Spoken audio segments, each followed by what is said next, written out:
तू हर बतिया लागेला जैसे गोली जैसन, तू तो सचा हूँ मैं लागेलू हीरोइन जैसन। हम करी तो से प्यार तुझे कोरेलू इनकार काहे बतिया न मानेलू तू लड़की।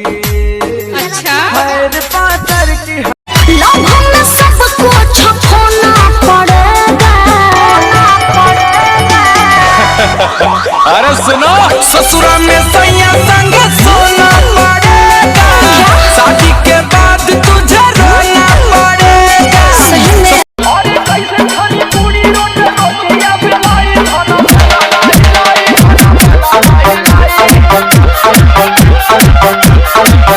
ए दादा बताई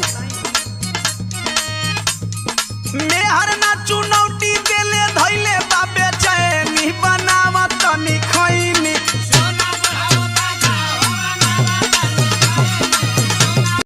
देह चाट जालू जाई से चटनिया ना, देह चाट जालू जाई से चटनिया ना, धन होई नहीं हो से कटनिया ना। नहीं हरा क्या फेरू तो क्या कोरबा में साटो। I don't like this बासी माल, नहीं रोवा नहीं टुकु टुकु कहब, पूजा में नागिन धुन पर कूद कूद के नाचो। नाम लिखल पड़े जबा कौन साबुन से धोई बेरे। सुन जब याद के न भइले रे तो भतर के न होई बे। अरे जाय का ससुर बाभी दिल में तो है राखो। अरे तो भतर वजह से डिलीट कर दी तब, नहीं रोवा नहीं टुकु टुकु कहब, पूजा में नागिन धुन पर कूद कूद के नाचो।